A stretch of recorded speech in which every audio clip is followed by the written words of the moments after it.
வணக்கம் ஃப்ரெண்ட்ஸ். சிறகடிக்க ஆசை சீரியலோட ப்ரோமோ வந்திருக்கு. செம்ம ஜாலியாக இருக்குது. மாட்டிக்கிட்டாரு மனோஜ்னு. மனோஜ் மட்டுமா மாட்டினாரு, விஜயாவும் வீதிக்கு வர போகிறாங்க. ஹை ஜாலி ஜாலின்னு குதிக்கிறவங்கெல்லாம் அப்படியே வாங்க, என்ன நடக்குதுன்னு பார்க்கலாம். மனோஜ் 5 லட்சத்தை ரெடி பண்ணி கொண்டு வந்திருக்க விஜயா ஒரே குதியாக குதிக்கிறாங்க.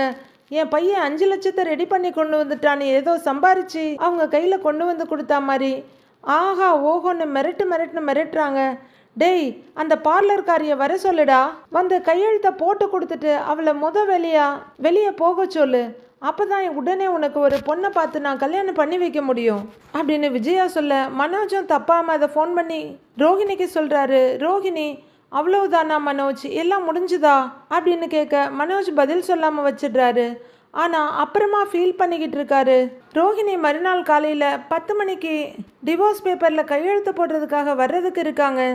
விஜயா அதை ரொம்பவே செலிப்ரேட் பண்ணுறதுக்கு எல்லாரையும் கூப்பிட்டுட்டு இருக்காங்க. பார்வதி காரி துப்பாத குறையா பேசி என்னதான் ரோஹிணி ஏமாத்திருந்தாலும் இப்படி அதை ஒரு விசேஷம் மாதிரி நீ சொல்கிறது ரொம்ப கேவலமாக இருக்குது விஜயா அப்படின்னு கழுவி ஊற்றிட நீ வராட்டி போகணும் முறுக்கிக்கிறாங்க விஜயா.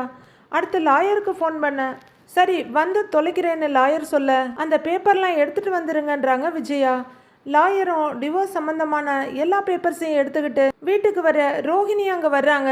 விஜயா ரொம்ப திமிரா, இந்தா நீ கேட்ட பணம் அதை எடுத்துக்கிட்டு இந்த பேப்பரில் கையெழுத்து போடு அப்படின்னு சொல்லாமல் கையெழுத்தை போட்டுட்டு அந்த பணத்தில் கையை வையின்றாங்க. ரோஹிணிக்கு உடம்பெல்லாம் நடுங்குது. பணத்தை ரெடி பண்ண முடியாதுன்னு அவங்க 2 மனசாக தான் இருந்தாங்க. இப்போ பணத்தை ரெடி பண்ணிட ரொம்பவே நடுங்கி போய் நிற்கிறாங்க.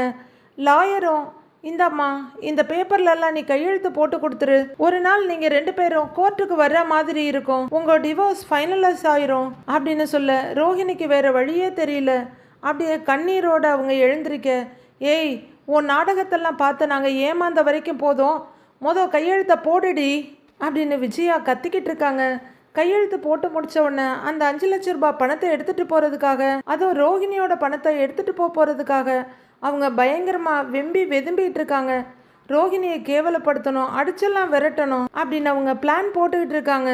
மனோஜ் ரொம்பவே சங்கடத்தோட பார்த்துக்கிட்டு இருக்க ரோஹிணி அந்த பேப்பரில் கையெழுத்தை போட்டு தயங்கிட்டு இருக்காங்க. கையெழுத்தை போடுமான்னு லாயர் சொல்ல பேனாவை அதில் வைக்கிறாங்க ரோஹிணி. பேனாவை வைக்கிறவங்க கையெழுத்தை போட முடியாமல் அப்படியே சரிஞ்சு மயங்கி தரையில் விழுந்துடுறாங்க. எல்லாருமே ஓடி போய் ரோஹிணியை தூக்கி என்ன ஏதுன்னு பார்க்குறாங்க.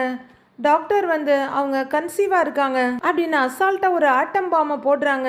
எல்லாரும் அப்படியே கொலை நடுங்கி போய் இருக்காங்க. விஜயாவோட நிலைமை அது ஒரு பக்கம் இருந்துட்டு போகட்டுங்க, அவ்வளோதான். இனி மாப்பிள்ளை மனோஜ் செம்மையாக மாட்டிக்கிட்டாரு. என்ன பண்ண போறாருன்னு பொறுத்திருந்து பார்க்கலாம் ஃப்ரெண்ட்ஸ்.